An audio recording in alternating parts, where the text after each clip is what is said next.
So I'm going to make a sauce to go with the coconut shrimp. And what better way to do it is to boil up the shells. Now in here are shells that I boiled up making shrimps twice already. So it's a nice strong stock. And I'm just going to, that was in here. So I'm going to add a drop more water. And then for the shrimps, these are a great size shrimp. You get them at Costco. They already come deveined. Leave the tail on and cut into that so you get them to open more. Just like you get when you go to a Chinese restaurant and they give you shrimp chow mein. So this way when they're breaded, it'll look larger and it'll cook faster. And that's for the sauce. Now we take those shrimp skins that have been boiling in water, also a little white wine, and put them through a chinois.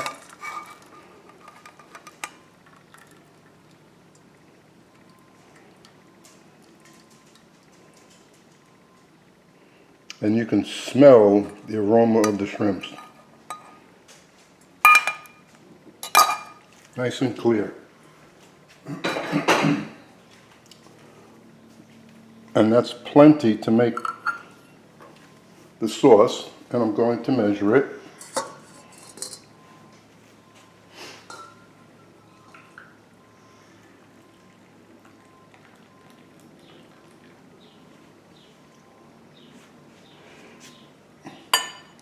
That's 1 cup, and it looks like, how am I going to measure it? Okay. I'm just putting the rest of the ingredients into a tablespoon. Okay. So now we have it. 1 cup, 2 tablespoons of stock,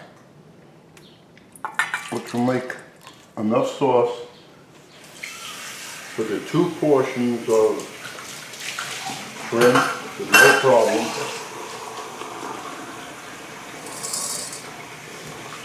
And there's the breadcrumbs all set up. So now, first thing I'm going to make is the sauce, because that's what's going to take the most time. There we have the onions, or shallots, which I prefer, the fresh garlic, the butter,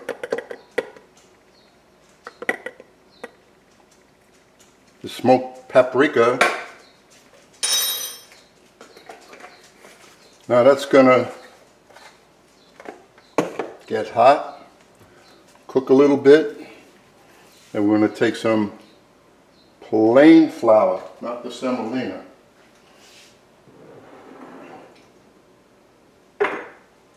Plain flour, and put that in there.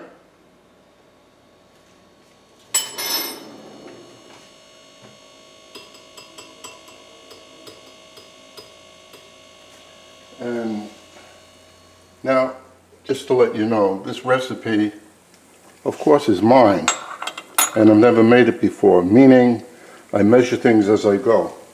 So hopefully, this tablespoon of flour will do the trick, because this sauce has to get, when the butter melts, put the flour, let everything cook for a few minutes, then we'll add the stock. And I'm just guessing and thinking that I might have a drop too much flour there. But that's okay, because I know what we're going to do after the stock goes in there. So this will take a few minutes. Why not just help it along?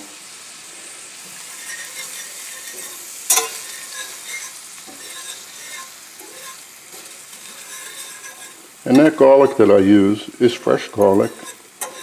I buy the peeled cloves, put them in the Cuisinart, put a little olive oil, and throw everything in the freezer. Because you never know, the last minute that you want to make something, you're not going to run to the store. And there you have your garlic all ready.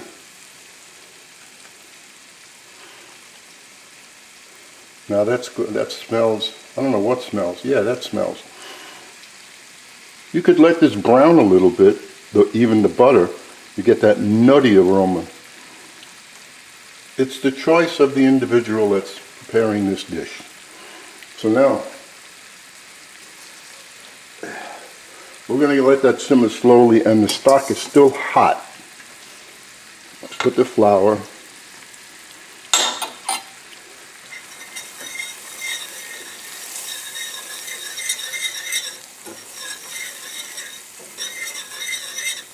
Not adding any herbs to this. That's also a choice of the individual. Now, let's hope this works the way I expect it to.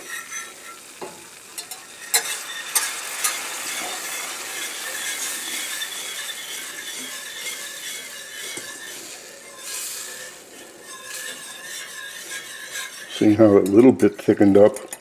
So maybe I played it right. Not sure.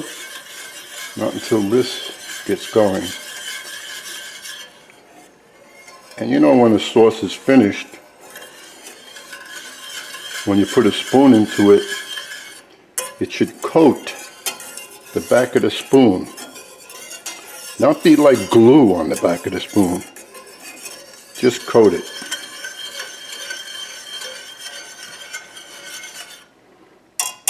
Allow this to simmer a little.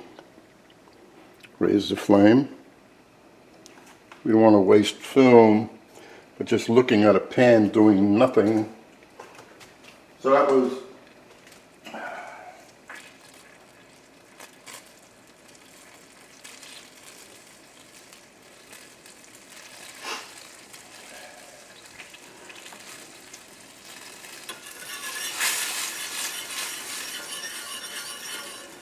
and then as I go, I write down the ingredients, the amounts.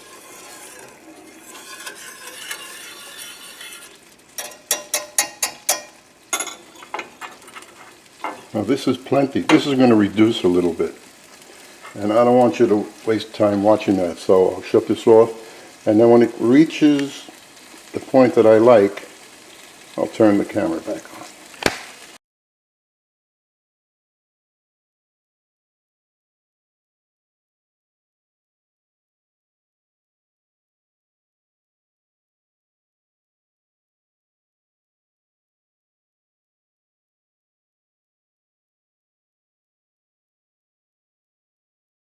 I can tell when the sauce is boiling like that, simmering, it's really ready. So there's the spoon. You see it coated on the back of the spoon? So that sauce is ready. But now we have to season it.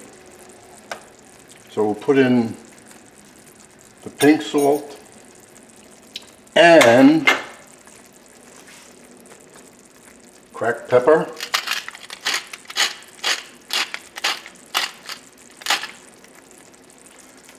You put in the amount you like and finish this off with heavy cream.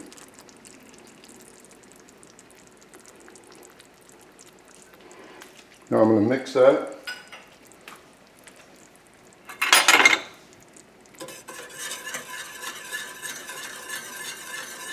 Now how's this going to be served? This is going to go on the plate, and the breaded shrimps will go right next to the sauce, because you never cover breaded food with a sauce. It defeats the whole purpose of the breading. And the reason why I didn't use panko, which I love, but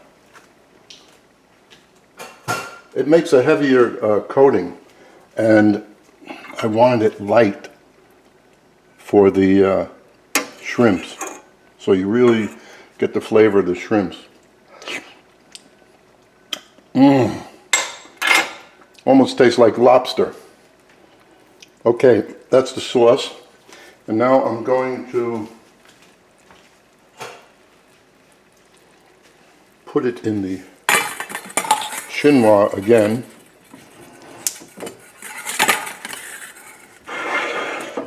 In case there's any lumps in there, which I don't think there are, but anyway, I like smoothness. Yeah, there are lumps, the onions. Well, you could keep the onions in the sauce. A lot of people do. I do sometimes. But it looks much nicer when it's just smooth. Okay, so I went and put it in the wrong pan because the one I want to put it in, so even though the sauce has flavor, you want the shrimps to have flavor. So they have to be seasoned. Let's put a little cracked pepper.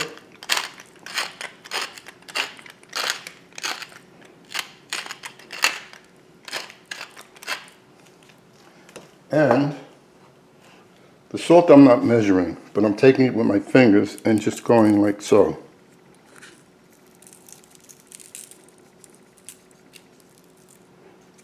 Plenty.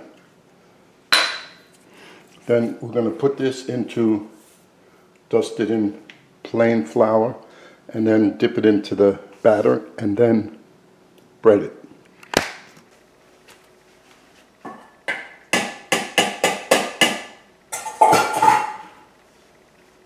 Is right here. Now I'm going to double boil that later. Now it's not going to get a skin, that's a tight lid. Okay. So I'm going to dust the shrimps, leaving the tail exposed so it crisps up. I don't want it covered with anything.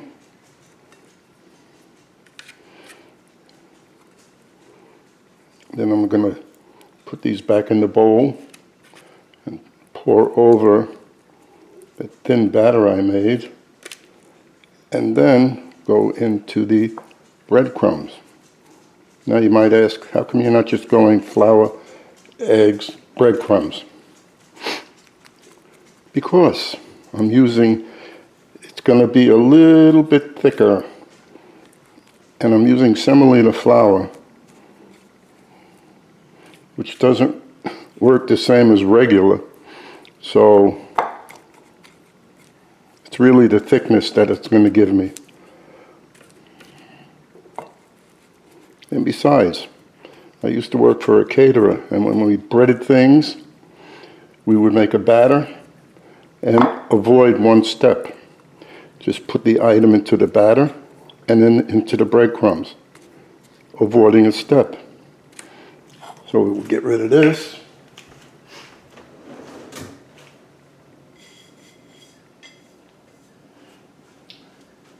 And put the shrimps in there.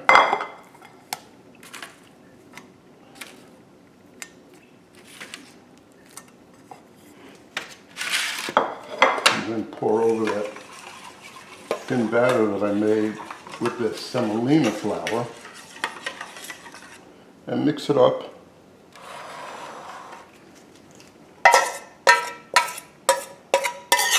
And be ready to bread. See, my fingers, I hate to use my fingers, but I'm not using my fingers to go into the breadcrumbs. I'm just here to mix this up. Then I'll clean my fingers and pick these up with a tool. Not ever to have the breadcrumbs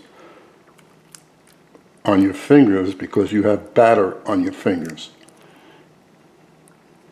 So that takes care of this step. The next will be, so the amount I made was good. They're coated, the pieces. Coat them on the inside and the outside. And after I clean my hands, I'm going to bread. Not going to waste film you watching me bread all the shrimps. I'll just take one piece like so, picking it up Now I put my fingers in there to throw the breadcrumbs over, pressing down, turn it,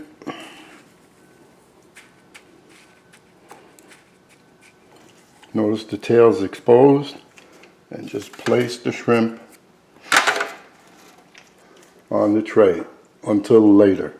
You can put this in the refrigerator, wrap it in saran wrap so no moisture gets in there, and then you'll be all set to go later. You'll know the timing, how long to cook the shrimps by the time it starts now and by the time I take out.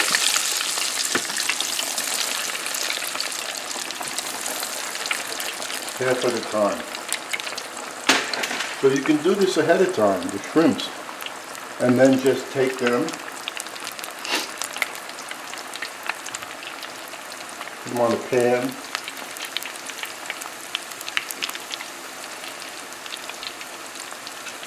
and then later just heat them up. But since there's only 2 of us, plus I have to show you how long it takes to cook, not long at all.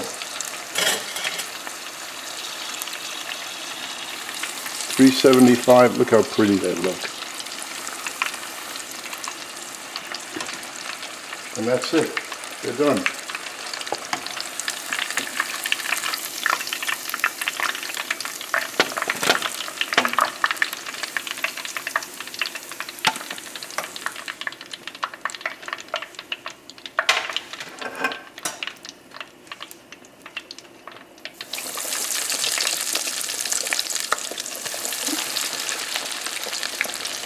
Actually, as soon as, it's like chicken, fried chicken. As soon as they float, they're done.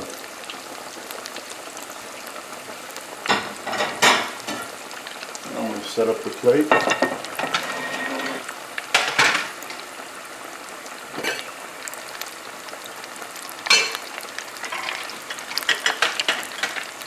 Having rice with it.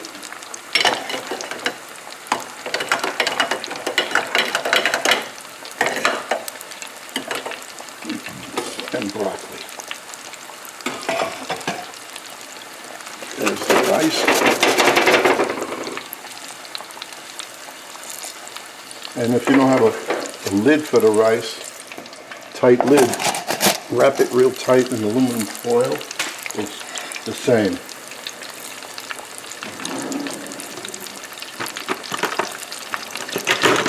I like using a scoop when I set this up.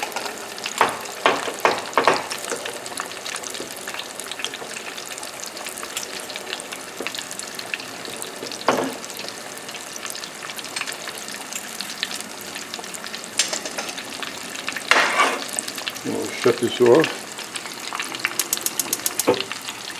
Everything is off.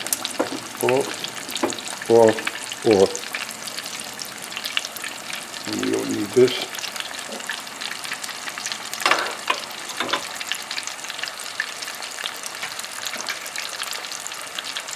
And I'm just putting some broccoli on the plate.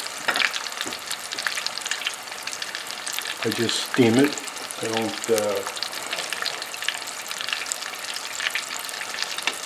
saute it. I like to eat it just plain.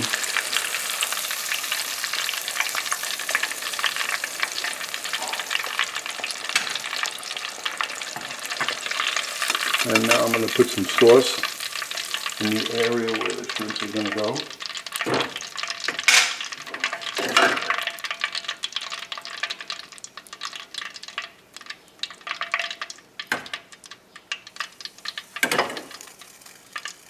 Then lay the shrimps right there.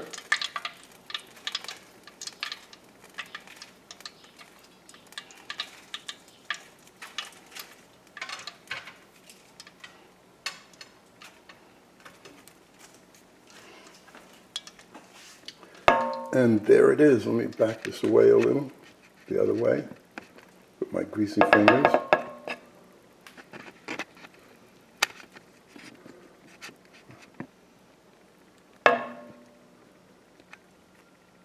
How's that?